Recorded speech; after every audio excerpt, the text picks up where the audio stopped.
RRB NTPC రోజు ఏదైతే second shift ఉందో సో దాంట్లో అడిగిన క్వశ్చన్స్ ఏవైతే ఉన్నాయో అవి దానికి రిలేటెడ్ కాన్సెప్ట్ ఏంటి అనే దాని గురించి డిస్కస్ చేద్దాం. సో ఫస్ట్ క్వశ్చన్ చూద్దాం. సో ఫస్ట్ క్వశ్చన్ వచ్చేటప్పటికి ఇక్కడ attorney general of India. So present attorney general of ఇండియాగా ఉన్నది ఎవరు అని అడుగుతున్నారు. So present attorney general of India వచ్చేసి మనకి కేకే వేణుగోపాల్. సో ఈయన ప్రస్తుతం మనకి అటార్నీ జనరల్ ఆఫ్ ఇండియాగా ఉన్నారు. నెక్స్ట్ వచ్చేటప్పటికి who is the president of Nepal. So present Nepal అధ్యక్షులుగా ఎవరు ఉన్నారు అని అడుగుతున్నారు. సో మనకి విద్యాదేవి బాండారి. సో విద్యాదేవి బాండారి ఎవరైతే ఉన్నారో ఇప్పుడు ప్రజెంట్ నేపాల్ యొక్క మనకి మెయిన్ ప్రెసిడెంట్గా ఉన్నారు.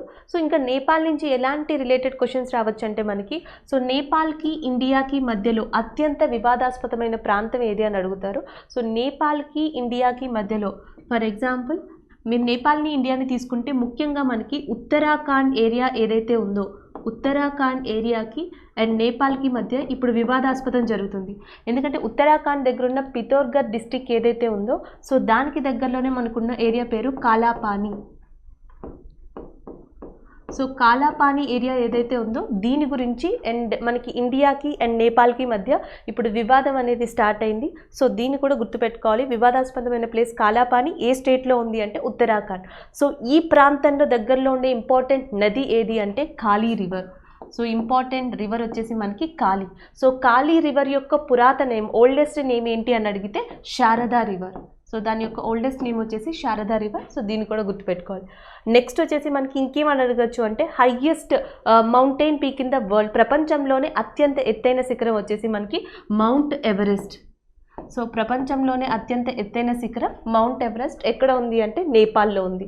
ఇంకా ఇంపార్టెంట్ క్వశ్చన్స్ ఏమున్నాయంటే మనకి హిమాలయాస్ ఏవైతే నేపాల్లో ఉన్నాయో సో వాటిని ఫేమస్గా ఏమని పిలుస్తారంటే మహాభారత్ శ్రేణి.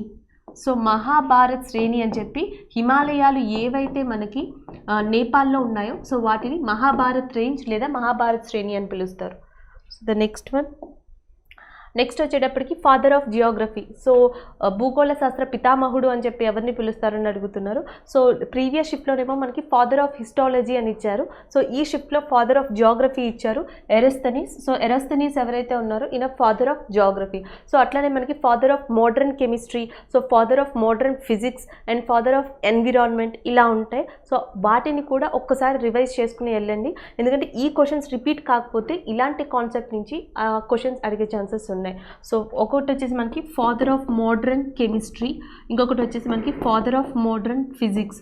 సో అట్లనే మనకి water man of India, so father of ecology and environment. So పర్యావరణ శాస్త్ర పితామహుడిగా భారతదేశంలో ఎవరిని పిలుస్తారు. సో అధునాతన రసాయనిక శాస్త్ర పితామహుడిగా ఎవరిని పిలుస్తారు. సో ఇలాంటి క్వశ్చన్స్ కూడా చాలా important.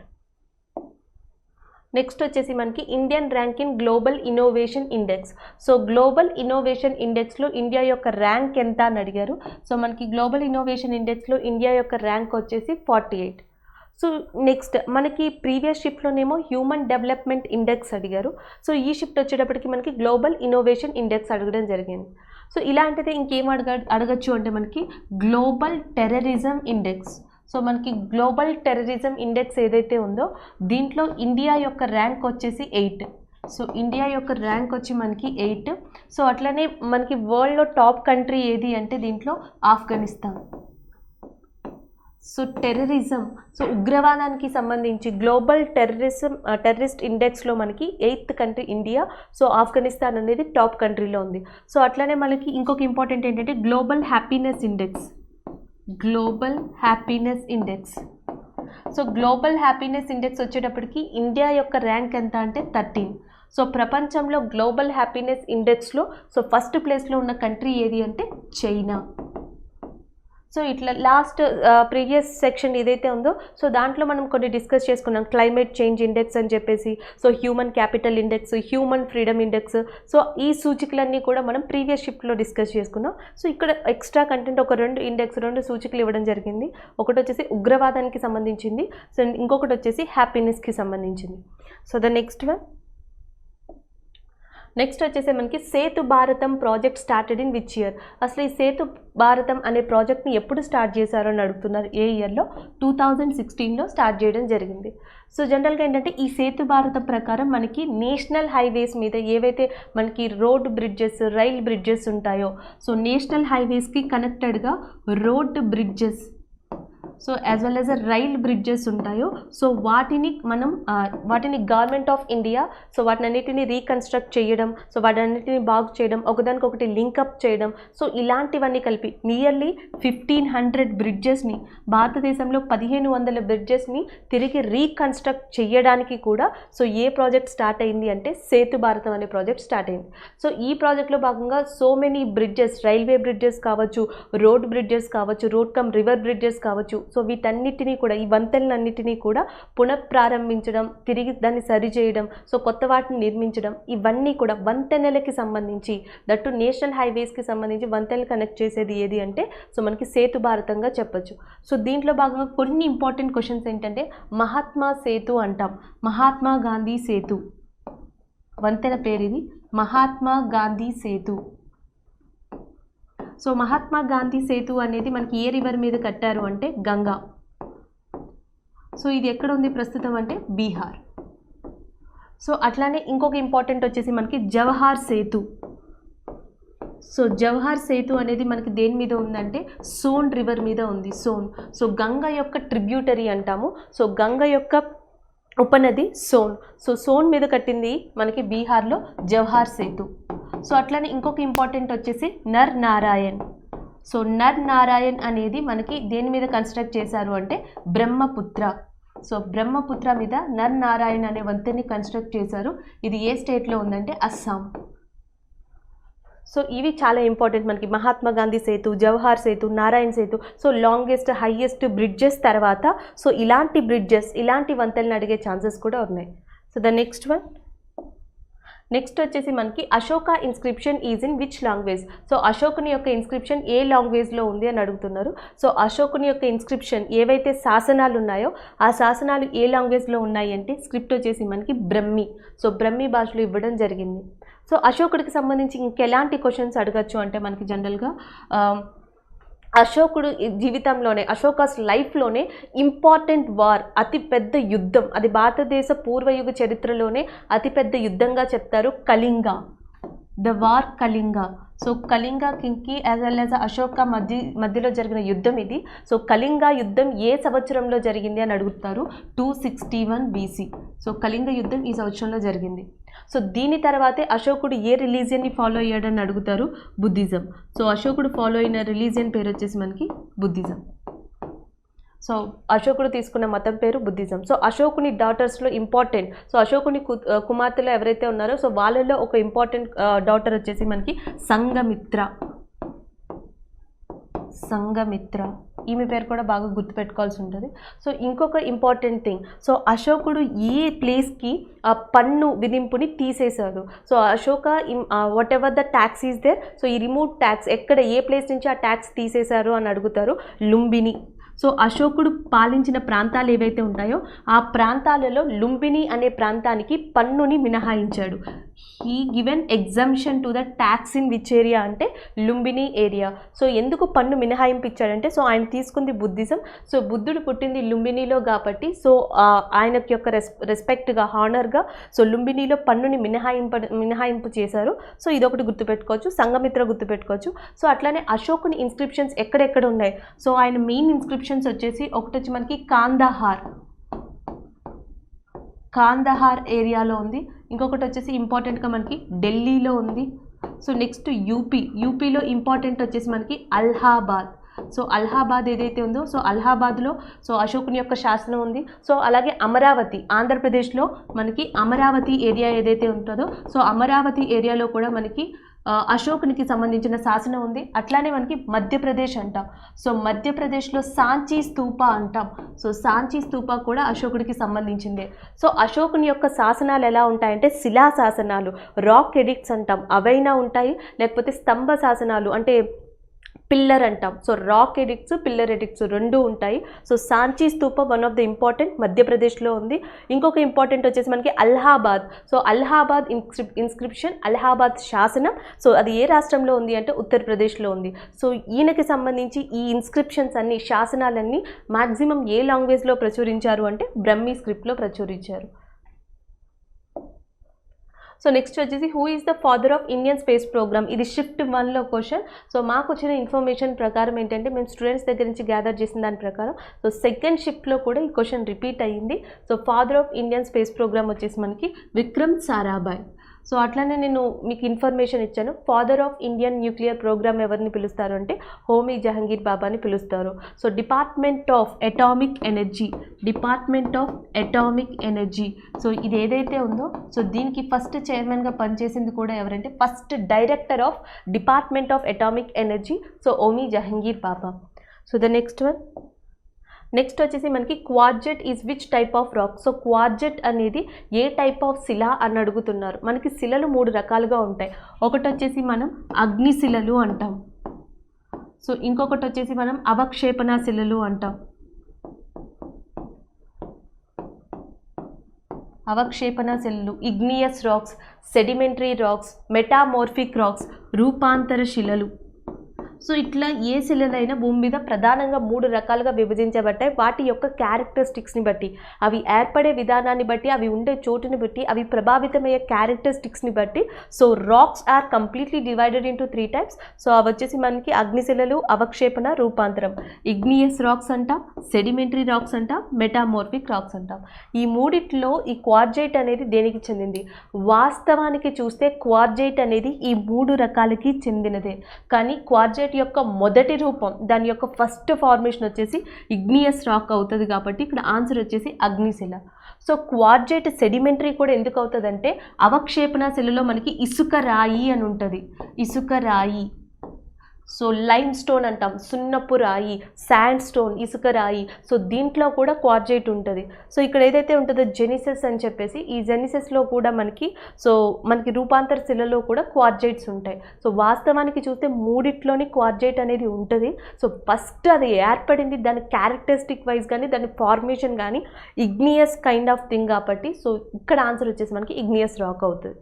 So the next one, next వచ్చేసి where is the first railway university in India.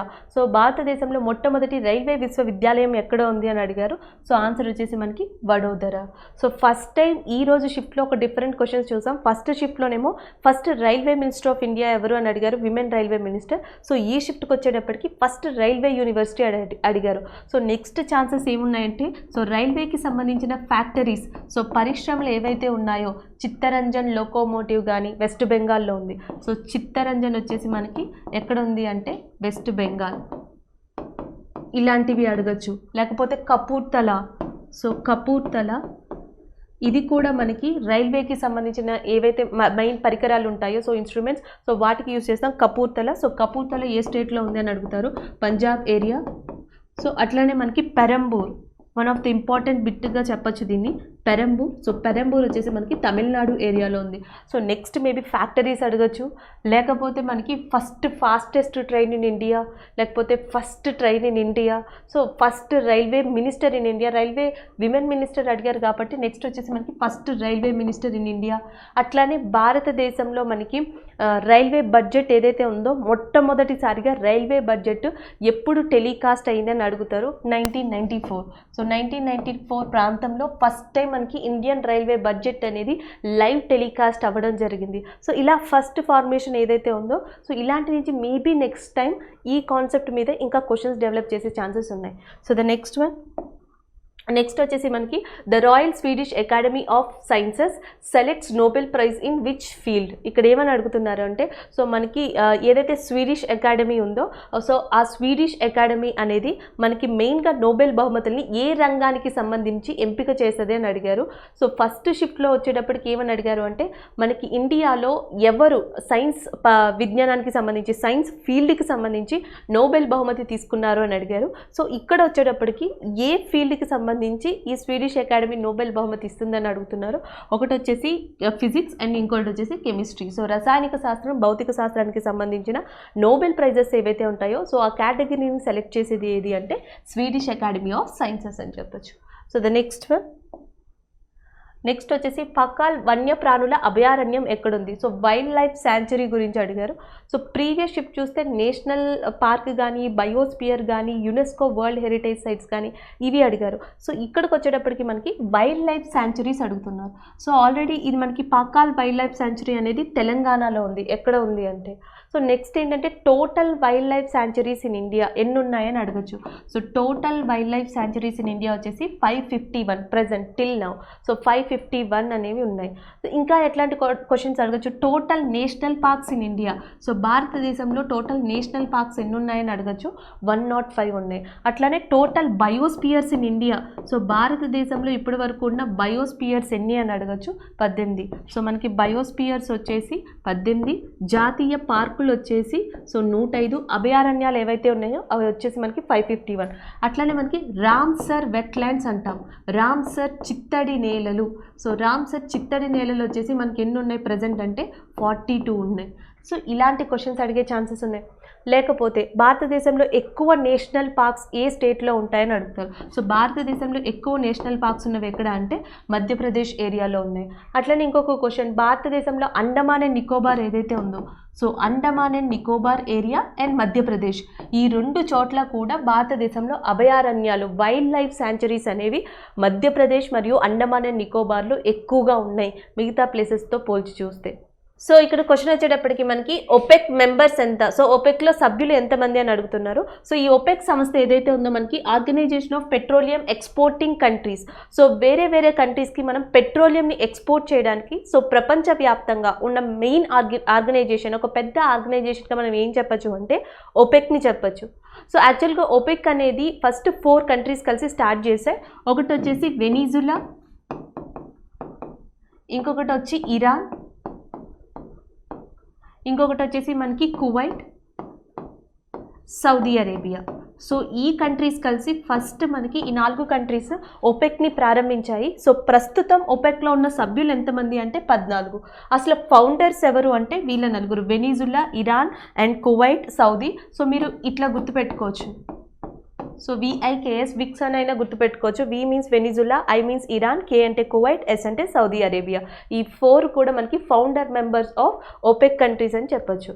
So the next one, so మనకి ఆయిల్ క్రైసిస్ అంటాం. సో ఒపెక్కి సంబంధించి ఇంకోటి ఏం రావచ్చు అంటే సో ఆయిల్ క్రైసిస్ అనేవి మొట్టమొదటిగా ప్రపంచవ్యాప్తంలో అతిపెద్దగా ఏ ఇయర్లో వచ్చాయని అడుగుతారు. సో మనకి అతిపెద్ద ఆయిల్ క్రైసిస్ ప్రపంచంలో ఫస్ట్ టైం ఏ ఇయర్లో వచ్చాయంటే 1973.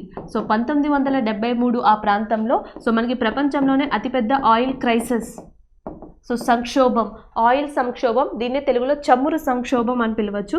చమురు సంక్షోభం. సో ఇది మనకి 1973 ఆ ప్రాంతంలో జరిగింది. సో ఇలాంటి క్వశ్చన్స్ రిలేటెడ్గా కూడా అడగచ్చు. So the next one, next వచ్చేటప్పటికి how many articles are there in Indian constitution? ప్రస్తుతం భారతదేశంలో ఎన్ని ఆర్టికల్స్ ఉన్నాయని అడుగుతున్నారు. సో ఇక్కడ ఆన్సర్ వచ్చేసి 448. టిల్ డేట్కి మనకి భారతదేశంలో ప్రస్తుతం ఉన్న ఆర్టికల్స్ ఎన్ని అంటే మనకి 448. సో జనరల్గా తెలుగులో ఆర్టికల్స్ని ప్రకరణలు అని పిలుస్తారు. ప్రకరణలు. సో ఎన్ని ప్రకరణలు ఉన్నాయి అంటే 448 ఉన్నాయి. కానీ మనకి ఒరిజినల్ కాన్స్టిట్యూషన్, సో ఒరిజినల్ రాజ్యాంగం ఏదైతే ఉందో సో దాంట్లో మనకి ఆర్టికల్స్ ఎన్ని ఇచ్చారంటే 395 ఇచ్చారు. సో ఆర్టికల్స్ వచ్చేసి 395 ఇచ్చారు. సో పార్ట్స్ అంటాం, తెలుగులో దాన్ని విభాగాలు అని పిలుస్తాం. సో మనకి ఎన్ని పార్ట్స్ ఉన్నాయి ఒరిజినల్గా అంటే 22 పార్ట్స్ ఉన్నాయి. షెడ్యూల్స్ అంటాం. సో షెడ్యూల్స్ వచ్చేసి మనకి ఎన్ని ఉన్నాయంటే 8 ఉన్నాయి. సో మన రాజ్యాంగం మొట్టమొదటిగా ప్రారంభించబడినప్పుడు సో 1950 జాన్ 26 తర్వాత సో ఆ టైంలో మనకి 395 ఆర్టికల్స్, ప్రకరణలు అండ్ 22 విభాగాలు అండ్ 8 షెడ్యూల్స్ ఉన్నాయి. కానీ ప్రస్తుతానికి మనకి ఇండియాలో 448 articles, 448 ప్రకరణలు.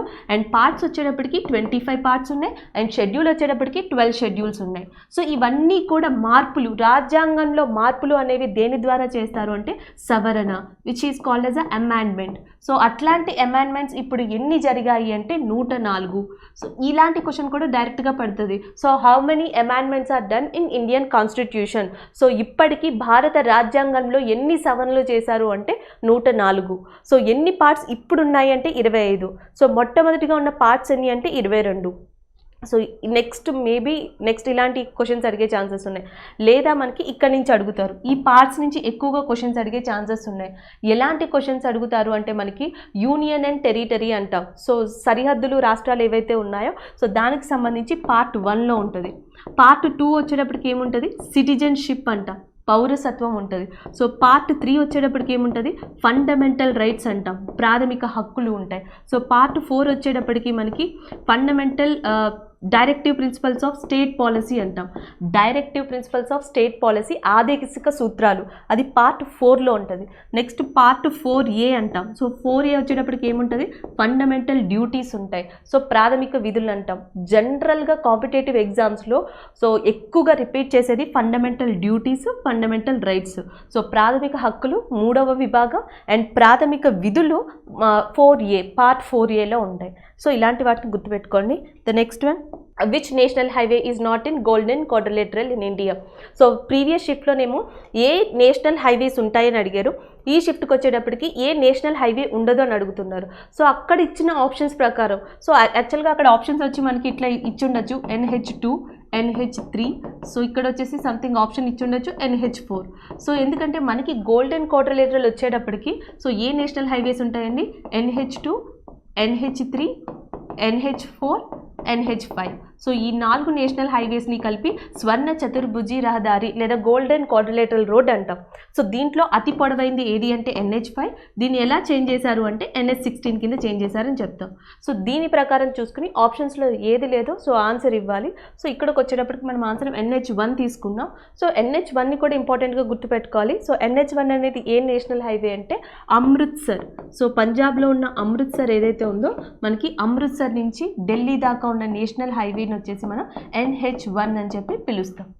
Next, how many members are in council of ministers. So మనకి కౌన్సిల్ ఆఫ్ మినిస్టర్స్ ఎవరైతే ఉంటారో సో మనకి దాంట్లో ఎంతమంది సభ్యులు ఉంటారో అని అడుగుతున్నారు. సో కౌన్సిల్ ఆఫ్ మినిస్టర్స్కి ఎప్పుడు ఎంత మించకూడదు, వాళ్ళ యొక్క స్ట్రెంగ్త్ అనేది ఎంత మించకూడదు అంటే 15% ఆఫ్ లోక్సభ స్ట్రెంగ్త్. సో మనకి జనరల్గా లోక్సభలో ఎంతమంది సభ్యులైతే ఉంటారో సో దాంట్లో 15% కన్నా దాటి ఉండకూడదు. సో జనరల్గా మనకి లోక్సభ సభ్యుల సంఖ్య ఎంత అంటే 552 అని చెప్తాం. సో ఈ 550లో 15% ఆఫ్ 552 ఎంతైతే వస్తుందో సో వాళ్ళని మించి ఉండకూడదు. సో మనకి కౌన్సిల్ ఆఫ్ మినిస్టర్స్ ఎంత మ్యాక్సిమం స్ట్రెంగ్త్ ఎంత అంటే 15% ఆఫ్ స్ట్రెంగ్త్ ఆఫ్ లోక్సభ అని చెప్తాం. సో అట్లానే లోక్సభ సభ్యులు ఎంతమంది ఉంటారు అంటే 552. సో దీంట్లో ఎంతమంది నుంచి రాష్ట్రాల నుంచి ఎన్నికవుతారు అంటే 530. సో అట్లానే యూనియన్ టెరిటరీస్ నుంచి ఎంతమంది అంటే 20. సో నెక్స్ట్ నార్మల్గా మనకి ప్రెసిడెంట్ ఆఫ్ ఇండియా ఎంతమందిని నామినేట్ చేస్తారు అంటే 2. సో ఇట్లానే మనకి రాజ్యసభ. సో రాజ్యసభలో ఎంతమంది ఉంటారు టోటల్ స్ట్రెంగ్త్ అంటే 250. సో దీంట్లో ఎంతమంది ఎన్నుకోబడతారు పరోక్షంగా అంటే 238. సో ఎంతమందిని మనకి ప్రెసిడెంట్ ఆఫ్ ఇండియా నామినేట్ చేస్తారు అంటే 12. So the next who is not in the Chandragupta dynasty. మనకి చంద్రగుప్త 2 ఎవరైతే ఉన్నారో మనకి గుప్తా డైనాసిటీలో, సో ఆ గుప్తా డైనాసిటీలో చంద్రగుప్త 2కి మనకి ఆయన ఆస్థానంలో జెమ్స్ అంటాం, నవరత్నాలు. సో చంద్రగుప్త 2కి సంబంధించి మనకి నవరత్నాలు అని ఎవరైతే ఉన్నారో సో వాళ్ళల్లో 4 ఆప్షన్స్ ఇచ్చి సో ఎవరు లేరు అని అడుగుతున్నారు. సో అక్కడున్న ఆప్షన్స్ ప్రకారం మేము ఇన్ఫర్మేషన్ కలెక్ట్ చేసిన దాని ప్రకారం సో ఆన్సర్ వచ్చేసి విశాఖ దత్త. జనరల్గా నవరత్నాలు ఎవరైతే ఉన్నారో చంద్రగుప్త 2 ఆస్థానంలో సో వాళ్ళలో one of the important person వచ్చేసి కాళిదాసు. యాక్చువల్గా రెగ్యులర్ క్వశ్చన్ ఏమని ఉంటుందంటే కాళిదాసు అనే ఆయన ఎవరి ఆస్థానంలో ఉండేవాడు అని ఉంటుంది చంద్రగుప్త 2. లేకపోతే ఇంకొక ఇంపార్టెంట్ పర్సన్ వచ్చేసి హరిసేన. సో హరిసేనుడు అంటాం. సో హరిసేన కూడా ఎవరి ఆస్థానంలో ఉండేవాడు అంటే చంద్రగుప్త 2. సో నవరత్నాలు ఎవరైతే ఉన్నారో వాళ్ళ నేమ్స్ ఇచ్చి ఎవరు కాదు అని అక్కడ అడగడం జరిగింది. సో అట్లానే మనకి సాకాస్ అంటాం, సాకాస్. శాకాస్. సో ఎవరైతే సాకాస్ అనే పీపుల్ ఉన్నారో గుజరాత్ అండ్ ఈ ఏరియాలో, నార్త్ వెస్ట్ ఏరియాలో, సో ఆ సాకాస్ని కూడా డిఫీట్ చేసింది, ఓడించిన పర్సన్ ఎవరు అంటే చంద్రగుప్త II కింద చెప్తారు. అందుకే ఈయన సాకారి అని పిలుస్తారు. సో చంద్రగుప్త IIకు ఉన్న ఇంకొక బిరుదు వచ్చేసి మనకి సాకారి అంటాము. ఆయన కాయిన్స్ ఏవైతే ఉంటాయో, చంద్రగుప్తుడి II కాలంలో వేయించిన వెండి నాణాలు ఏవైతే ఉంటాయో, not gold coins, silver coins, వెండి నాణాలు ఏవైతే ఉంటాయో, సో వాటి మీద ఈ టైటిల్ ఉంది. ఏమని ఉందంటే విక్రమాదిత్య. సో విక్రమాదిత్య అనే టైటిల్తో ఎవరి కాలంలో, ఏ గుప్తరాజు కాలంలో వెండి నాణాలు ముద్రించబడ్డాయి అంటే చంద్రగుప్త II అని చెప్పచ్చు. సో చంద్రగుప్త II కన్నా ముందర వచ్చిన పర్సన్ ఎవరు అంటే సముద్రగుప్త. సో జనరల్గా ఏంటి అంటే మనకి ఈ గుప్తా డైనాసిటీ ఏదైతే ఉందో దాన్ని స్థాపించింది మనకి శ్రీగుప్త అని చెప్తారు. సో శ్రీగుప్త తర్వాత అసలు రియల్ ఫౌండర్, సో గుప్తా డైనాసిటీని వ్యాపింపజేసింది, విస్తరించింది ఎవరు అంటే Chandragupta I. So Chandragupta I తర్వాత వచ్చింది ఎవరు అంటే సముద్రగుప్త. సముద్రగుప్తుడి తర్వాత వచ్చింది చంద్రగుప్త II అని చెప్తాం. సో ఆయన తర్వాత వచ్చింది ఎవరు అంటే కుమారగుప్త అని చెప్తాం. సో కుమారగుప్త I అంటాం. సో వీళ్ళల్లో క్వశ్చన్స్ ఎలా పెడతాయి? గుప్తా డైనాసిటీ, గుప్తా వంశాన్ని స్టార్ట్ చేసింది ఎవరు అంటే శ్రీగుప్తుడు. సో తర్వాత క్వశ్చన్ ఏమని రావచ్చు అంటే మనకి భారతదేశంలో అత్యంత ఎక్కువగా అశ్వమేధ యాగాలు చేసిన పర్సన్ ఎవరు? సో నెంబర్ ఆఫ్ అశ్వమేధ యాగాస్ done by which king in India అంటే సముద్రగుప్త. భారతదేశంలో అత్యధిక అశ్వమేధ యాగాలు చేసిన రాజు, వన్ ఆఫ్ ద కింగ్ సముద్రగుప్తుడు. అశ్వమేధ యాగం అంటాం. అట్లానే ఎవరిని శాకారి అని పిలుస్తారు అని అడుగుతారు. చంద్రగుప్త IIని శాకారి అని పిలుస్తారు. అండ్ ఆయన కాయిన్స్ విక్రమాదిత్య అని కూడా ఉంటాయి. సో కుమారగుప్తుడికి సంబంధించి నలంద యూనివర్సిటీ ఏదైతే ఉందో, నలంద విశ్వవిద్యాలయం భారతదేశంలో ప్రజెంట్ ఇప్పుడు తీసుకునే దానికి ప్రస్తుతం భారతదేశంలో అతి పురాతనమైన విశ్వవిద్యాలయంగా దేన్ని చెప్తారంటే నలంద విశ్వవిద్యాలయం. సో అది కుమారగుప్తుడు కట్టించడం జరిగింది. సో ఇలాంటి క్వశ్చన్స్ ఎక్కువగా అడిగే ఛాన్సెస్ ఉన్నాయి. గుప్తుల కాలంలో సో ఏ కాయిన్స్ ఇండియాలో బాగా ప్రచురించబడ్డాయి, ముద్రించబడ్డాయి అంటే గోల్డ్ కాయిన్స్. సో అందుకే వీళ్ళు ఎవరైతే గుప్తా డైనాసిటీ ఉందో సో వాళ్ళు దేనికి ప్రామినెంట్, దేనికి చిహ్నం అంటే గోల్డ్ కాయిన్స్ అని కూడా చెప్తారు. సో గోల్డ్ కాయిన్స్ అనగానే, బంగారు నాణాలు అనగానే మనకి పూర్వ చరిత్ర యుగంలో గుర్తొచ్చే పర్సన్ పేరు ఏది అంటే గుప్తా డైనాసిటీ అని చెప్పొచ్చు. ద నెక్స్ట్ వచ్చేసి మనకి the first people who entered in to the sea route. So సముద్ర మార్గం ద్వారా మొట్టమొదటి పీపుల్ ఇండియాలోకి ఎవరు వచ్చారు? ఇది ఆల్రెడీ ప్రీవియస్ క్వశ్చన్ మనం డిస్కస్ చేసాం కూడా లాస్ట్ షిఫ్ట్స్లో. సో భారతదేశంలోకి మొట్టమొదటిగా వచ్చింది ఎవరు అంటే పోర్చుగీస్ పీపుల్. సో వీళ్ళు వచ్చారు. అసలు భారతదేశంలోకి మొట్టమొదటిగా వచ్చిన నావికుడు ఎవరు అంటే Vasco da Gama. So Vasco da Gama ఇండియాలోకి ఎప్పుడు వచ్చారు అంటే 1498. సో 1498లో ఇండియాలోకి రావడం జరిగింది. సో ఇండియాలో ఫస్ట్ వాస్కో డి గామా ఏ ప్లేస్కి వచ్చారని అడుగుతారు? కాలికట్. సో కాలికట్ ప్రాంతానికి రావడం జరిగింది. సో కాలికట్ ఎక్కడ ఉంది అంటే కేరళలో ఉంది.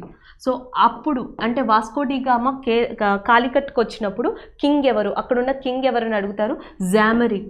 సో జామరిన్ అనే ఆయన కాలికట్ కింగ్గా ఉన్నారు అప్పట్లో. సో ఇలాంటివి అడుగుతారు. లేదా పోర్చుగీసు భారతదేశంలో మొట్టమొదటి స్థావరం, సో ఫస్ట్ సెటిల్మెంట్ ఏ ఇయర్లో స్థాపించారు అని అడుగుతారు? 1502. సో 1502లో భారతదేశంలో మొట్టమొదటి పోర్చుగీసు స్థావరం అనేది స్థాపించబడింది 1502లో. అట్లానే పోర్చుగీసు వాళ్ళు ఇండియాకి ఫస్ట్ ఇచ్చిన క్రాప్ ఏంటి, మొట్టమొదటిగా వాళ్ళు చూపించిన పంట ఏంటి అంటే పొగాకు, tobacco. Next, NATO established in which year? So North Atlantic Treaty Organization. North Atlantic Treaty Organization అంట. సో అది ఎప్పుడు స్థాపించబడింది అని అడుగుతున్నారు? 4th April 1949. So 4th April 1949లో నాటో అనేది స్థాపించబడింది. So the next one, which thermometer is used to measure the high temperature? So high టెంపరేచర్ని మెజర్ చేయడానికి so we have a lot of thermometers. మనకి లాట్ ఆఫ్ థెర్మోమీటర్స్ ఉన్నాయి.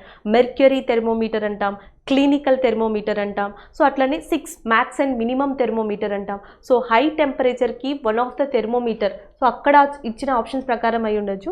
So thermometer ఏది use చేస్తామంటే 6 thermometer. So దీన్నే max and minimum thermometer అని కూడా పిలవచ్చు. 6 and maximum minimum and thermometer. So దీన్ని యూజ్ చేసి మనం హై టెంపరేచర్, అధిక ఉష్ణోగ్రతని మెజర్ చేయొచ్చు. సో జనరల్గా మనకి ఈ డాక్టర్స్ దగ్గర వీళ్ళ దగ్గర ఫస్ట్లో మనకి మెర్క్యూరీ థెర్మోమీటర్ ఉండేది. సో దాని తెలుగులో పాదరసం అని పిలుస్తాం. సో మెర్క్యూరీ థెర్మోమీటర్ని యూజ్ చేస్తాం. కానీ యాక్చువల్గా ప్రాబ్లం ఏంటంటే కోల్డ్ కంట్రీస్లో, సో కోల్డ్ కంట్రీస్లో ఏం చేస్తారంటే ఉష్ణోగ్రతలు తక్కువ లేదా శీతల కంట్రీస్లో, శీతల దేశాల్లో పాదరసం థెర్మోమీటర్ని, మెర్క్యూరీ థెర్మోమీటర్ని వాడరు. ఎందుకంటే మెర్క్యూరీ ఎక్కడ గట్టుకట్టుకుపోతుంది అంటే -39 డిగ్రీ సెంటీగ్రేడ్ దగ్గర, ఆల్మోస్ట్ 40 డిగ్రీ సెంటీగ్రేడ్ దగ్గర సో పాదరసం అనేది గడ్డ కట్టుకోకపోవడం జరుగుతుంది. కొన్ని కంట్రీస్లో టెంపరేచర్ మనకి -50, -58, -68 కూడా ఉంటుంది. సో ఆ టైంలో మనకి పాదరసం అనేది వర్కౌట్ అవ్వదు కాబట్టి అలాంటి చోట ఏం యూస్ చేస్తారంటే ఆల్కహాల్. సో కోల్డ్ కంట్రీస్లో ఎక్కువగా యూజ్ చేసేది ఆల్కహాల్ థెర్మోమీటర్, సో మనకి ఇక్కడ యూజ్ చేసేది పాదరసం. కానీ ఈ రెండింటిని కూడా రీప్లేస్ చేసేది ఏది అంటే digital thermometer. So digital thermometer అనేది రెండింటిని రీప్లేస్ చేస్తుంది. సో అట్లనే వాతావరణం, సో వాతావరణ రిపోర్ట్ అంటాం, అధిక ఉష్ణోగ్రత, అల్ప ఉష్ణోగ్రత అంటాం. So highest temperature, least temperature ఇవి చెప్పడానికి కూడా మనం ఏం యూజ్ చేస్తామంటే సో 6 మ్యాక్స్ అండ్ మినిమం థెర్మోమీటర్ని యూజ్ చేయొచ్చు. సో అట్లనే మనకి మోటార్ ఉంటుంది, వాటర్ మోటార్ అంటాం, మోటార్ ఇంజన్. సో అట్లాంటి వాటికి, సో మోటార్ ఇంజన్ కానీ ఇలాంటి వాటికి టెంపరేచర్ చూడడానికి ఏం యూజ్ చేస్తామంటే మనం ప్లాటినం థెర్మోమీటర్. సో అంటే యాక్చువల్గా మనకి లైట్ చూసాం, యూనిట్స్ చూసాం, సో కాంతి యూనిట్స్ వీటి నుంచి క్వశ్చన్స్ అడగడం జరిగింది. సో ఫస్ట్ సెకండ్ టైం ఇది మనకి హీట్ నుంచి అడిగారు, ఉష్ణోగ్రత. సో ఉష్ణోగ్రతలో సెకండ్ క్వశ్చన్ ఇది వచ్చింది మనకి థెర్మోమీటర్. సో తర్వాత మీరు స్పెసిఫిక్ హీట్ అంటాం. సో స్పెసిఫిక్ హీట్ యొక్క యూనిట్స్ చూసుకోండి, latent heat of fusion, latent heat of vaporisation అంటాం. సో వాటికి సంబంధించిన యూనిట్స్ కూడా ఒకసారి చూసుకోండి. So the next one 2019 budget presented by, so 2019 బడ్జెట్ని ఎవరు ప్రజెంట్ చేశారని అడుగుతున్నారు. 2019 budget is presented by Nirmala Sitharaman. So Nirmala Sitharaman ఈ బడ్జెట్ని ప్రజెంట్ చేయడం జరిగింది. So the next one who was the first chairman of Rajya Sabha. Vice president of India is acted as a chairman of Rajya Sabha. So రాజ్యసభకి చైర్మన్గా ఎవరు ఉంటారు అంటే వైస్ ప్రెసిడెంట్ ఆఫ్ ఇండియా ఉండడం జరుగుతుంది. సో మనకి ఫస్ట్ చైర్మన్ ఆఫ్ రాజ్యసభ వచ్చేసి మనకి సర్వేపల్లి రాధాకృష్ణ. సో ఇక్కడ ఇంకొక ఇంపార్టెంట్ థింగ్, చాలా ఇంపార్టెంట్ థింగ్ ఏంటంటే ఇప్పుడు ప్రజెంట్ చైర్మన్ ఆఫ్ రాజ్యసభ కూడా అడిగే ఛాన్సెస్ ఉన్నాయి. So present chairman of Rajya Sabha and vice president of India వచ్చేసి మనకి వెంకయ్య నాయుడు. సో అది కూడా గుర్తుపెట్టుకోండి. రాజ్యసభ ఎవరైతే వైస్ ప్రెసిడెంట్ ఆఫ్ ఇండియా ఉన్నారో, so vice president of India యొక్క పదవీ కాలం ఎంత అంటారు. So vice president of India యొక్క పదవీ కాలం ఎంత అంటే 5 years, 5 సంవత్సరాలు. So the next one, next వచ్చేటప్పటికి who won the women's 25 metre pistol gold medal in 2018. So యాక్చువల్గా 2018 ఏషియన్ గేమ్స్ ఏవైతే జరిగాయో సో దాంట్లో విమెన్స్ కేటగిరీలో 25 పిస్టల్ మీటర్ ఏదైతే ఉందో సో దాంట్లో గోల్డ్ మెడల్ ఎవరికి వచ్చింది అని అడుగుతున్నారు. సో రాహి సర్నోబాట్. సో రాహి సర్నోబాట్ ఎవరైతే ఉన్నారో ఈమెకి గోల్డ్ మెడల్ రావడం జరిగింది, దట్ టు 2018లో. Next which of the following is not related to Khilafat movement. So చాలా షిఫ్ట్లో ఈ క్వశ్చన్ కామన్గా ఉంది, ఈ కాన్సెప్ట్ ఖిలాఫత్ మూమెంట్ ఎవరు ప్రారంభించారు, ఖిలాఫత్ మూమెంట్ ఏ ఇయర్. సో ఇక్కడ వచ్చేటప్పటికి ఖిలాఫత్ మూమెంట్ సో దేనికి సంబంధించింది కాదు. సో మాకు వచ్చిన ఇన్ఫర్మేషన్ ప్రకారం they are given 4 options. So 4 విషయాలు ఇచ్చి ఆ 4 విషయాల్లో ఖిలాఫత్ దేనికి సంబంధించింది కాదు అని అడిగారు. సో జనరల్గా 4 విషయాల్లో ఒకటి బెంగాల్ డివిజన్ అయ్యి ఉండొచ్చు. సో బెంగాల్ డివిజన్కి ఖిలాఫత్కి సంబంధం లేదు. సో అసలు ఖిలాఫత్ అనేది మెయిన్గా 2 విషయాలు. సో ఏంటి అంటే ఒకటి ప్రపంచ యుద్ధం అప్పుడు, ప్రపంచ యుద్ధం ఎప్పుడు జరిగింది అంటే 1914 to 1918 ఈ మధ్యలో జరిగింది. సో అప్పుడు ఏమైందంటే టర్కీ ఏదైతే ఉందో సో టర్కీకి బ్రిటిష్కి మధ్య కొన్ని వాగ్వాదాలు రావడం జరిగింది, కొన్ని డిఫరెన్సెస్ రావడం జరిగింది. సో ఖలీఫా ఎవరైతే ఉంటారో సో ఆ ఖలీఫాకి బ్రిటిషర్స్కి మధ్యన కొన్ని ఇష్యూస్ వల్ల సో దీనికి ఎగ్నెస్ట్గా, బ్రిటిషర్స్కి ఎగ్నెస్ట్గా ఇండియాలో స్టార్ట్ చేశారు అలీ బ్రదర్స్ ఖిలాఫత్ మూమెంట్ని. సో ఇండియాలో అలీ బ్రదర్స్ ఖిలాఫత్ మూమెంట్ని స్టార్ట్ చేయడానికి రీజన్ ఇది. సో సెకండ్ ఏమైందంటే దీనికి గాంధీ యొక్క సపోర్ట్ తోడైంది. సో గాంధీ ఫస్ట్ ఖిలాఫత్ మూమెంట్కి అధ్యక్షత వహించారు. సో సెకండ్ ఏం చేశారు అంటే సో గాంధీ కూడా దీనికి సహాయం చేయడంతో, కోపప్ ఇవ్వడంతో సో 1920లో ఈ ఖిలాఫత్ అనేవాళ్ళు దేంట్లో పార్టిసిపేట్ చేశారు అంటే నాన్ కోఆపరేషన్ మూమెంట్, సహాయ నిరాకరణోద్యమంలో కూడా పార్టిసిపేట్ చేయడం జరిగింది. సో వీళ్ళకి ఈ 2 విషయాలతోనే సంబంధం ఉంటాయి.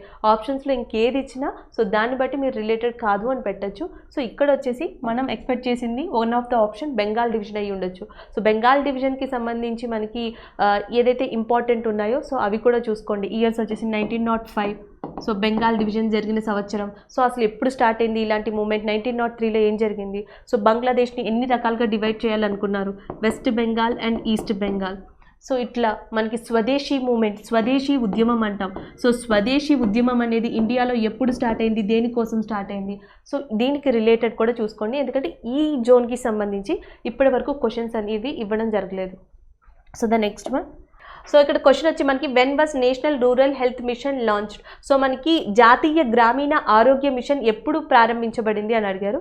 సో జాతీయ గ్రామీణ ఆరోగ్య మిషన్ మనకి ప్రారంభించబడిన సంవత్సరం వచ్చేసి 2005. Next, how many states of India have shared border with Pakistan. So పాకిస్తాన్తో ఎన్ని స్టేట్స్ బోర్డర్ని షేర్ చేసుకున్నాయి? వాస్తవానికి దీని ఆన్సర్ వచ్చేసి మనకి 4 అవుతుంది. ఎందుకు అంటే జనరల్గా మనకి పాకిస్తాన్తో బోర్డర్ని షేర్ చేసుకున్న కంట్రీస్ వచ్చేసి మనకి, సో ఒకటి వచ్చేసి జమ్మూ అండ్ కాశ్మీర్ అవుతుంది. సో సెకండ్ వచ్చేసి మనకి పంజాబ్ అవుతుంది. సో థర్డ్ వచ్చి మనకి రాజస్థాన్ ఏరియా అవుతుంది. సో ఫోర్త్ వచ్చేసి గుజరాత్. సో టోటల్గా చెప్పాలంటే 4. కానీ సో ఇక్కడ ఎన్ని స్టేట్స్ అని అడిగారు కాబట్టి జనరల్గా కన్సిడర్ చేస్తే జమ్మూ కాశ్మీర్ యూనియన్ టెరిటరీలోకి వస్తుంది. సో అందుకని 3 states, 1 union territory. So 3 states and 1 union territory, 3 రాష్ట్రాలు, 1 కేంద్ర పాలిత ప్రాంతం పాకిస్తాన్తో బోర్డర్ని షేర్ చేసుకుంటున్నాయి.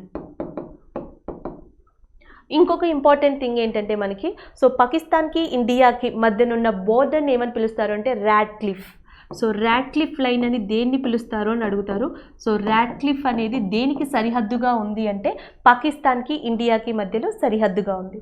సో అట్లానే మనకి కాశ్మీర్ ఏదైతే ఉందో, సో ఇటు ఉన్నది మనకి పాకిస్తాన్ ఆక్యుపైడ్ కాశ్మీర్, ఇటు వచ్చేసి మనకి ఇండియన్ అడ్మినిస్ట్రేటెడ్ కాశ్మీర్. సో ఈ కాశ్మీర్ భాగాన్ని భారతదేశం పరిపాలిస్తుంది. ఈ కాశ్మీర్ భాగాన్ని పాకిస్తాన్ ఆక్యుపైడ్ కాశ్మీర్, పాకిస్తాన్ అడ్మినిస్ట్రేట్ చేస్తుంది. ఈ మధ్యలో ఉన్న ఈ జోన్ని, ఈ ఏరియాని మనం ఏమని పిలుస్తాము అంటే line of control. So LOC వచ్చేసి కాశ్మీర్కి పాకిస్తాన్కి మధ్యలో ఉంది, లైన్ ఆఫ్ కంట్రోల్ అంటాం. సో అయితే ఇక్కడ చైనాకి సంబంధించిన ఏరియా వచ్చేసి అకసాయి చిన్. సో అకసాయి చిన్ వచ్చేసి చైనా వైపు ఇటుంది. సో మనకి ఇండియాకి అండ్ చైనాకి ప్రస్తుతం ఈ ఏరియా వచ్చేసి లడాక్. సో లడాక్కి చైనాకి మధ్యలో ఉన్న ఏరియా ఏదైతే ఉందో, సో ఇది ఎందులోకి వస్తుంది అంటే line of actual control. So దీనిని వాస్తవ రేఖ అంటాం. సో వాస్తవ రేఖ అనేది భారతదేశానికి పాకిస్తాన్కి మధ్యలో ఉంది. వాస్తవ ఆధీన రేఖ అనేది అండ్ మనకి ఇండియాకి చైనాకి మధ్యలో ఉంది. ఇటు కాశ్మీర్, ఇటు లడాక్ వస్తాయి, 2 యూనియన్ టెరిటరీస్. సో నెక్స్ట్ ఇంకొకటి ఏంటంటే మన దేశంలో చాలా ఇంపార్టెంట్, ప్రపంచంలోనే వన్ ఆఫ్ ద పాపులర్ బార్డర్స్గా ఉన్నది ఏది అంటే Punjab and as well as Pakistan borders. So పంజాబ్కి వచ్చేటప్పటికి మనకి 2 ఇంపార్టెంట్ నేమ్స్ గుర్తుండాలా. ఒకటి వచ్చేసి వాగా, 2 అటారీ. సో మనం వాగా బోర్డర్ అంటాం, అటారీ బోర్డర్ అంటాం. ఈ 2 కూడా పంజాబ్లో ఏరియాస్. సో వీటికి అండ్ ఆల్మోస్ట్ 3 కిలోమీటర్స్ డిస్టెన్స్లో, అటారీకి 3 కిలోమీటర్స్ డిస్టెన్స్లోనే మనకి సో పాకిస్తాన్ బోర్డర్ అనేది కనెక్ట్ అయ్యి ఉంది. సో ఇది ఇంపార్టెంట్. ఇంకొక ఇంపార్టెంట్ థింగ్ ఏంటంటే సో పంజాబ్కి సంబంధించి, so Punjab people one of the main ఇంపార్టెంట్గా కొలిచే టెంపుల్ ఏదైతే ఉందో గురుద్వార్ దర్బార్ సాహెబ్ అంటాం. గురుద్వార్ దర్బార్ సాహెబ్. సో ఈ గురుద్వార్ దర్బార్ సాహిబ్ అనేది ఇప్పుడు ప్రస్తుతం పాకిస్తాన్లో ఉంది, కతార్ ఏరియా, కతార్పూర్ ఏరియాలో. సో అందుకని పాకిస్తాన్కి పంజాబ్కి మధ్యలో ఏదైతే రోడ్ కన్స్ట్రక్ట్ చేశారో దీనిని కారిడార్ అంటారు. ఏ కారిడార్ అంటారంటే కతార్పూర్ కారిడార్. సో కతార్పూర్ కారిడార్ ఏ కంట్రీస్కి మధ్యలో ఉంది అంటే so India, Pakistan. So India తరపున ఏ స్టేట్ అంటే పంజాబ్. సో పంజాబ్కి ఇండియాకి మధ్యలో మెయిన్ ఇంపార్టెంట్ బోర్డర్స్ వచ్చేసి వాగా అండ్ అటారీ బోర్డర్ అని చెప్పొచ్చు. రాజస్థాన్లో ఉన్న మనకి మనోబావ్ విలేజ్ ఏదైతే ఉందో, మనోబావ్ విలేజ్ ఏదైతే ఉందో ఈ గ్రామం పాకిస్తాన్ బోర్డర్ని కనెక్ట్ చేస్తుంది. సో మనోబావ్ అనేది రాజస్థాన్లో విలేజ్, ఇది డైరెక్ట్గా పాకిస్తాన్ బోర్డర్ని కనెక్ట్ చేస్తుంది. నెక్స్ట్ వచ్చేసి Gujarat. Gujarat and as well as India ఏవైతే ఉన్నాయో వీటి మధ్య సముద్ర మార్గం ఏదైతే ఉందో, సో సముద్రానికి సంబంధించిన ల్యాండ్ ఉంది. సో గుజరాత్కి అండ్ యాజ్ వెల్ యాజ్ మనకి ఇండియాకి మధ్యలో సో ఏ వివాదం ఉందంటే Sir Creek. Sir Creek, creek అంటే చారా అంటాం. నదులకి మధ్యలో ఏవైతే చారలు ఉంటాయో, ఇసుకుండి నీళ్ళు ఉంటాయి. సో ఇట్లా, so we have a sand and water, sand and water. So ఇట్లా ఉండే వాటిని క్రీక్స్ అంటాం, చారులు. సో ఇలాంటివి గుజరాత్కి ఇండియాకి మధ్యలో ఉన్నాయి. సో అయితే ఈ సర్ క్రీక్ అనే వివాదం ఎవరికి మధ్యలో ఉందంటే ఇండియాకి గుజరాత్కి, పాకిస్తాన్కి గుజరాత్కి మధ్యలో ఉంది Sir Creek. So LOC Jammu కాశ్మీర్కి ఇండియాకి మధ్యలో ఉంది. కర్తార్పూర్ కారిడార్ పంజాబ్కి ఇండియాకి మధ్యలో ఉంది. సో ఇవి ఎల్ఏసి టిబెట్కి ఇండియాకి మధ్యలో ఉంది. సో ఇవి మీరు ఎక్కువగా గుర్తుపెట్టుకోవాల్సినవి. సో దీంట్లో మూడే ఉంటాయి. ఒకటి Radcliffe India Pakistan, Sir Creek India Pakistan, ఇంకొకటి McMahon India and China. So McMahon వచ్చేసి మనకి ఇండియా అండ్ చైనా అని చెప్తాం. సో ఇవి ఎక్కువగా గుర్తుపెట్టుకోవాలి. సో ద నెక్స్ట్ వచ్చేసి how many nuclear power plants are present in India. So భారతదేశంలో ఎన్ని న్యూక్లియర్ పవర్ ప్లాంట్స్ ఉన్నాయి అంటారు. సో భారతదేశంలో ఉన్న న్యూక్లియర్ పవర్ ప్లాంట్స్ ఇప్పుడు ఎన్ని అంటే 22. So first oldest nuclear power plant in India ఏది అంటే Apsara. So first or oldest nuclear power plant in India వచ్చి అప్సరా. సో ఇది ఎక్కడ ఉందంటే తారాపూర్, సో మహారాష్ట్రలో ఉంది. సో అట్లానే ఇప్పుడు న్యూగా కట్టిన న్యూక్లియర్ పవర్ స్టేషన్ వచ్చేసి మనకి సో గుజరాత్లో ఉంది. దాని పేరు Kakrapar 3. So Kakrapar 3 new power plant, ఇది వచ్చేసి మనకి గుజరాత్ ఏరియాలో ఉంది. సో ఎక్కువ న్యూక్లియర్ పవర్ ప్లాంట్స్ మనకి ఇండియాలో ఎక్కడ ఉన్నాయి అంటే రాజస్థాన్. సో ఎక్కువ న్యూక్లియర్ పవర్ ప్లాంట్స్ ఉన్నవి రాజస్థాన్ ఏరియాలో. సో ద నెక్స్ట్ వచ్చేసి యూఆర్ఎల్ యొక్క ఫుల్ ఫామ్ అని అడిగారు. ఇది నెంబర్ ఆఫ్ టైమ్స్ రిపీట్ చేశారు, యూనిఫామ్ రిసోర్స్ లొకేటర్. నెక్స్ట్ వచ్చేసి fundamental unit of life. So fundamental unit of life ఏది అని అడుగుతున్నారు, physics related question. So answer వచ్చేసి సెల్. నెక్స్ట్ వచ్చేసి capital of Brazil. So previous దాంట్లో different capitals, capital of Bihar, so ఇలాంటి questions, capital of Sweden ఇలాంటి questions అడిగారు. ఇక్కడ క్యాపిటల్ ఆఫ్ బ్రెజిల్ అడిగారు. So Brasilia. So Brasilia is a capital of Brazil. So the next వచ్చేసి what is the scientific name of silver. So silver యొక్క scientific name ఏంటి, శాస్త్రీయ నామం ఏంటి అని అడిగారు. So argentum. సో అర్జెంటమ్ అనేది మనకి సిల్వర్ యొక్క శాస్త్రీయ నామం. అట్లానే మనకి క్విక్ సిల్వర్ అంటాం. సో ఇలాంటి క్వశ్చన్స్ కూడా అడగచ్చు. సో క్విక్ సిల్వర్ అని దేన్ని పిలుస్తారు అంటే మెర్క్యూరీ, పాదరసం అంటాం. సో క్విక్ సిల్వర్ అని చెప్పేసి పాదరసాన్ని పిలుస్తారు. సో అట్లనే రెడ్ లిక్విడ్ అని దేన్ని పిలుస్తారు, రెడ్ లిక్విడ్ బ్రోమిన్. సో బ్రోమిన్ని మనం ఏం పిలుస్తామంటే రెడ్ లిక్విడ్ అని పిలుస్తాం. సో క్విక్ సిల్వర్ అని దేన్ని పిలుస్తారంటే పాదరసాన్ని పిలుస్తారు. So the next normal blood pressure. జనరల్గా నార్మల్ బ్లడ్ ప్రెషర్ ఎంత ఉంటుందని అడుగుతున్నారు. సో ఆన్సర్ వచ్చేసి మనకి 120/80. So next Bharatmala Pariyojana is related to, నేను షిఫ్ట్ 1లో కూడా చెప్పాను, గోల్డెన్ క్వాడ్రిలేటరల్ అది చెప్పినప్పుడు. సో ఇండియాలో రోడ్స్ని ఏదైతే ఉన్నాయో సో ఆ రోడ్స్ని పోర్ట్స్ అంటాం. అంటే మనకి ఓడరేవుల్ని, విజిటెడ్ ప్లేసెస్, ఏదైనా మాన్యుమెంట్స్ చూడడం, సో మంచి మంచి ప్లేసెస్ ఏవైతే ఉన్నాయో, చారిత్రక కట్టడాలు, ఓడరేవులు, పెద్ద పెద్ద సిటీస్ని, వీటినన్నిటిని రోడ్డు మార్గాల ద్వారా కలిపే ప్రాజెక్ట్ ఏదైతే ఉందో సో దానినే మనం ఏమని పిలుస్తున్నామంటే Bharatmala Pariyojana project, which is related to the road and highway construction. So the next one. So which of the following is the Maharatna company? So జనరల్గా మనకి టాప్ 10 మహారత్న కంపెనీస్ ఏవైతే ఉన్నాయో సో ఆ మహారత్న కంపెనీస్ ఆప్షన్స్ ఇచ్చారు. సో అట్లానే మనకి నవరత్నాస్ అంటాం, మహారత్నాస్ ఉన్నాయి అండ్ నవరత్నాస్ ఉన్నాయి. సో వాటి కాంబినేషన్తో ఒక క్వశ్చన్ అడిగారు, 4 ఆప్షన్స్ ఇచ్చి సో వీటిలో ఏది మహారత్న ఏది నవరత్న ఇట్లాంటి క్వశ్చన్స్ వస్తూ ఉంటాయి. సో ఇక్కడికి వచ్చేటప్పటికి మహారత్నాన్ని సెలెక్ట్ చేయమని అడిగారు. ఇచ్చిన ఆప్షన్స్ ప్రకారం SAIL. So steel authority of India limited. So దీని హెడ్ క్వార్టర్స్ వచ్చేసి మనకి ఎక్కడ ఉందంటే ఢిల్లీలో ఉంది. నెక్స్ట్ వచ్చేసి who received 2020 Nobel prize in economics. So అర్థశాస్త్రంలో 2020లో నోబెల్ బహుమతి ఎవరికి వచ్చింది అని అడుగుతున్నారు. సో ఒకరికి వచ్చేసి పాల్ ఆర్ మిలోగ్రామ్ అండ్ ఇంకొకరికి వచ్చేసి రాబర్ట్ బి విల్సన్. సో ఎవరైతే మిల్గ్రామ్ అండ్ రాబర్ట్ విల్సన్ ఉన్నారో సో వీళ్ళకి అర్థశాస్త్రంలో నోబెల్ బహుమతి ఇవ్వడం జరిగింది. సో అట్లానే ఒకసారి మీరు పీస్ ప్రైజ్ ఏదైతే ఉందో 2020 పీస్ ప్రైజ్ అండ్ లిటరేచర్ ఏవైతే ఉన్నాయో సో అవి కూడా ఒకసారి రిఫర్ చేయండి. సో ద నెక్స్ట్ వచ్చేటప్పటికి సిఆర్టీ యొక్క ఫుల్ ఫామ్ అడిగారు. సో సిఆర్టీ యొక్క ఫుల్ ఫామ్ వచ్చేసి మనకి క్యాథోడ్ రే ట్యూబ్. సో దాన్ని క్యాథోడ్ రే ట్యూబ్ అంటాం.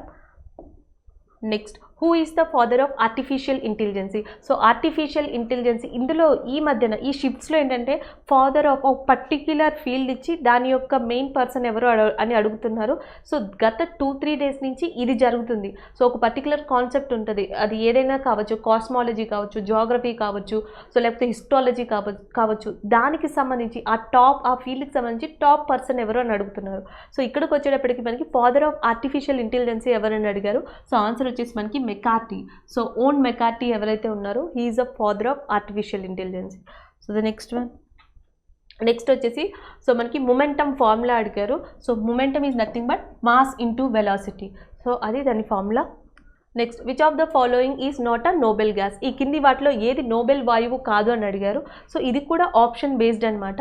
సో జనరల్గా మనం 18th గ్రూప్ ఆఫ్ ఎలిమెంట్స్ ఏవైతే ఉంటాయో, సో 18వ గ్రూప్ మూలకాలని మనం నోబెల్ గ్యాసెస్ అంటాం, జడ వాయువులు అంటాం. సో 18వ గ్రూప్ ఆఫ్ మూలకాలు ఏముంటాయి మనకి? హీలియం ఉంటుంది, నియాన్ ఉంటుంది, organ, krypton, xenon and radon. So ఇవి ఉంటాయి, helium, neon, organ, krypton, xenon, radon.